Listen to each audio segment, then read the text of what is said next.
est à la veille de la loi qui va repermettre les expulsions. La trêve hivernale, ouais. Voilà, c'est la trêve hivernale, donc c'est important de se mobiliser. Alors ce qui fait plaisir aujourd'hui par contre, c'est que les années précédentes, il y avait droit au logement.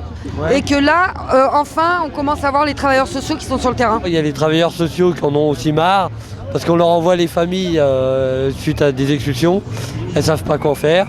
Elles sont obligées de les envoyer soit dans des hôtels minables, soit elles leur disent j'ai pas de solution. Les logements promis par Borloo, vous les avez eus 500 logements. Oh, il y a une cinquantaine, quoi. Ça, tout doucement. Bien quand même. Voilà. Alors il en a promis 200 à peu près, 230, 250 pour fin juin. On avait promis, mais pour le moment, on n'a pas reçu grand-chose. Rien. Et les gens qui habitent dans les hôtels, ça coûte en fin de compte beaucoup plus cher que de leur donner un logement.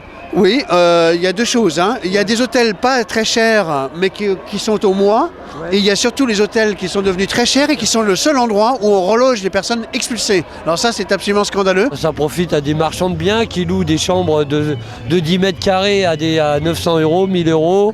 C'est ceux qu'on appelle les marchands de sommeil. Voilà, c'est ceux-là qu'on appelle les marchands de sommeil. Ils payent très cher à des gens qui vivent dans la précarité, un logement, qui même pas un logement d'ailleurs, qui est quasiment une chambre avec... Avec rien, certains n'ont pas d'eau, pas d'électricité. Je suis dans l'hôtel, 5 ans dans l'hôtel, j'ai payé 472 €. On dit que c'est vous qui êtes à l'hôtel Crillon. Alors, hôtel 4 étoiles non, l'hôtel 18e, là, 34 rue de Lyon. Alors il n'y a pas de douche, il n'y a pas de sensor, il n'y a pas de douche, il n'y a rien.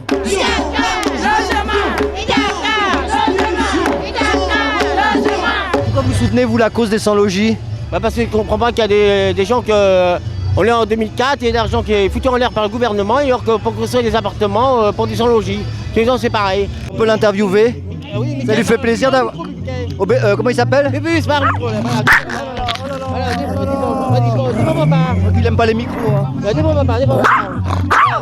dors au bois de Vincennes sous une tente. Sous une tente, vous êtes sous une tente? Ouais, il fait froid un petit peu, mais enfin... Quand même, hein. Avec le soleil, ça va aller un peu, mais quand même, c'est un petit peu embêtant quand même. C'est pas une vie, ça. Non, mais c'est-à-dire que quand on voit autant de logements vides, c'est vraiment dégoûtant. Moi, je suis SDF, je suis à la rue. Carrément à la rue, même pas, vous n'avez même pas un hôtel payé? Mais non, même pas du tout. Dans un duvet sur un trottoir. C'est un choix ou c'est... Bah non, je voudrais bien m'en sortir parce que j'ai 47 ans en plus opéré d'une prothèse de hanche. Et vous en êtes où, vous, pour votre cas personnel? Oui, je vais mettre l'agression dalle, agresser les journalistes qui donnent logement. Vous avez eu un logement, vous? Oui, à Bourg-Barbès. Quand ça? Ça fait 10 mois. Ah d'accord. Ah merci. Ça y est, t'as été relogé, toi? Moi je suis relogé, je suis bien, moi aussi très très bien. Il paraît que t'as un 120 mètres carrés? Waouh, il y a 95 mètres carrés. Wow. Oh, moi je suis très très bien relogé, je suis bien. Et je viens les aider, je suis toujours avec le DAN. Toujours là, toi? Le DAN, vive le DAN, je suis avec le DAN.